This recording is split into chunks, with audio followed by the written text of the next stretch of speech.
Hey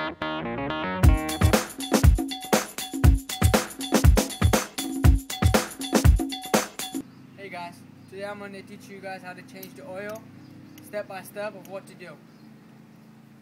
First step of what to do is you get yourself a 14mm socket wrench, and you find the oil tank. And then you just loosen this guy up, and then you just wait until it all drains out. It's going to be hot.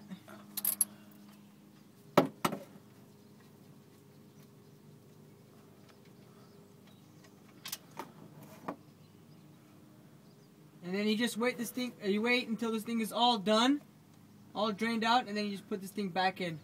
Okay, so after we're done with all the draining of the oil, you get the screw and you clean it and you put it back in. Okay, now we're at step 2. Now we're going to remove the oil filter, which is located on top.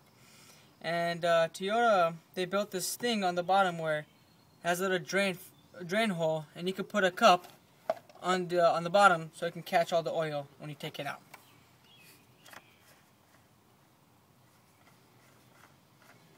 So it doesn't go all over your wires and hoses and stuff like that.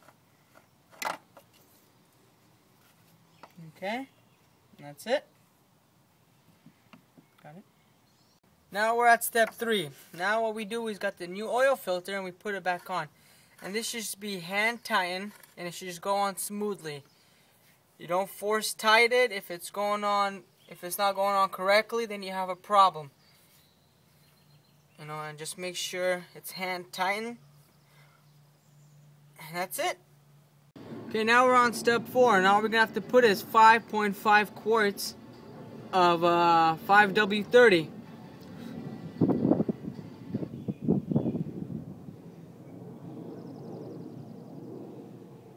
Okay guys, now we're on step 5, and we're going to check the oil level,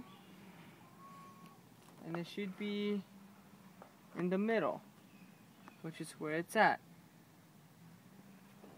I don't know if you saw that, but it should be in the middle between the low and that full level. Got to wipe it. And that's it.